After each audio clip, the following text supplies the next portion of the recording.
Hi guys, welcome to my kitchen. Today I'm making creamy ranch mac and cheese. Alright guys, I'm starting out here in a large bowl. I have 2 large eggs. I'm going to lightly beat them. We're going to make the creamy ranch sauce for in this. Okay. Now I'm going to add in a 12-ounce can of evaporated milk. Make sure you don't get condensed sweet milk, you want evaporated milk.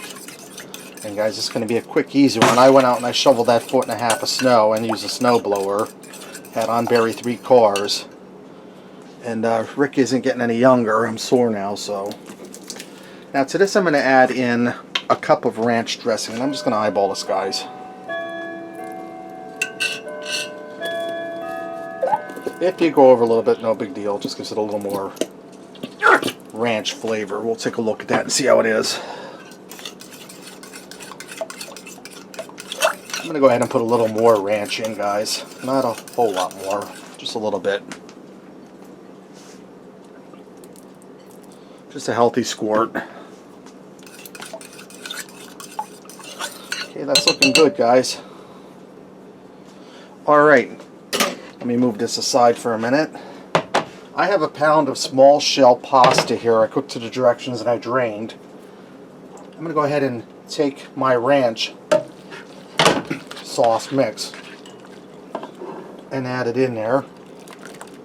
And we're going to go ahead and blend that in there, guys. Excuse me. Now you can see how creamy this is getting, or how creamy it's going to be, and it has a really good ranch smell to it. You just want to blend it. Kind of smells like a ranch pasta salad. I don't know if you ever eat suddenly salad. It smells really good.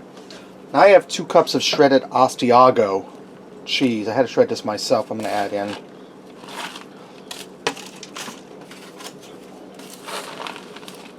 Okay. You just want to fold that in there, guys. Mixing it well.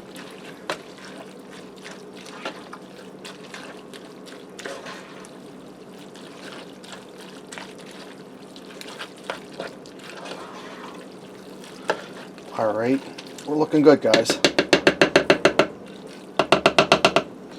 Now I'm going to move this aside just for now, and I have a saucepan here with 2 tablespoons of melted butter. I melted in there. I'm going to take a 1/2 cup of panko breadcrumbs. You could also use plain breadcrumbs. You just don't want to use the seasoned ones. And I'm eyeballing this, guys. We're going to go ahead and fold that into the butter. So the breadcrumbs are all nice and moistened, and it's going to make a nice crispy top on top of our mac and cheese. Alright, I'm just going to add this back on top. Let me go ahead and smooth this out a little bit.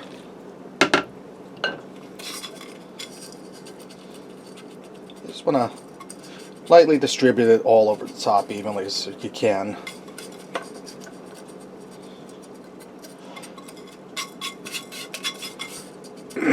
And I'm going to go ahead and rinse this saucepan and reuse this to make some green beans to go with this. That way I have less dishes. I'm just going to spread this out a little bit, fan it out over top of there. Now what I'm going to do is I'm going to put this in a 350-degree oven on cover for 20 to 25 minutes so our top is nice and golden brown and all of our flavors blend. It's pretty much heated through. Alright guys, this is done. It just came out of the oven. I gave it 25 minutes and then I gave it a few minutes under the broiler on high, but you want to watch it because it'll burn really quick. See how nice and golden brown it is. Let's go ahead and fix up a plate and see what we got. Guys, I also went and made some breakfast link sausages and some green beans to go with this. Let me get in here and give this a try.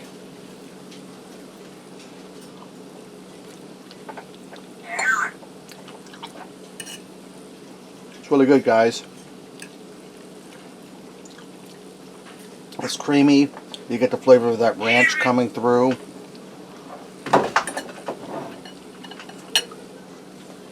That's really good, guys.